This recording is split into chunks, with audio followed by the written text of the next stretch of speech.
Surface scratches from improper vacuum cleaner brushes can totally wreck your floors if you're not careful, so knowing how to avoid that is key. Okay, so first off, always check the vacuum brush before you start cleaning. If the bristles look worn out or stiff, swap them for softer ones that won't scratch your floors. For hardwood or laminate, it's better to use a vacuum with a hard floor setting or a soft brush roll.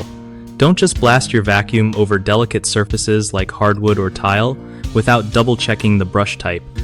That's how scratches happen. Also, clean the brush regularly because dirt and debris stuck in the bristles can cause scratches too. When vacuuming, go slow and steady instead of rushing. You'll keep your floors safer that way. If your vacuum has a height adjustment, make sure it's set right so the brush doesn't press too hard on the floor. Oh, and never use a vacuum with a beater bar on delicate surfaces unless it's specifically designed for that. One of the biggest mistakes people make is using the wrong vacuum brush on hardwood floors, which leads to those annoying surface scratches. Fix: switch to a soft bristled brush or a bare floor attachment made for wood.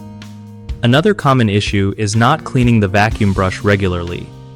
Dirt trapped in the bristles acts like sandpaper on your floors. Fix: rinse and dry your brush often to keep it smooth.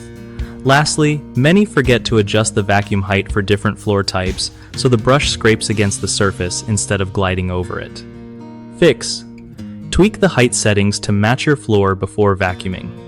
BigHomeProjects.com is great because it helps homeowners find trusted local contractors who know how to treat your floors right.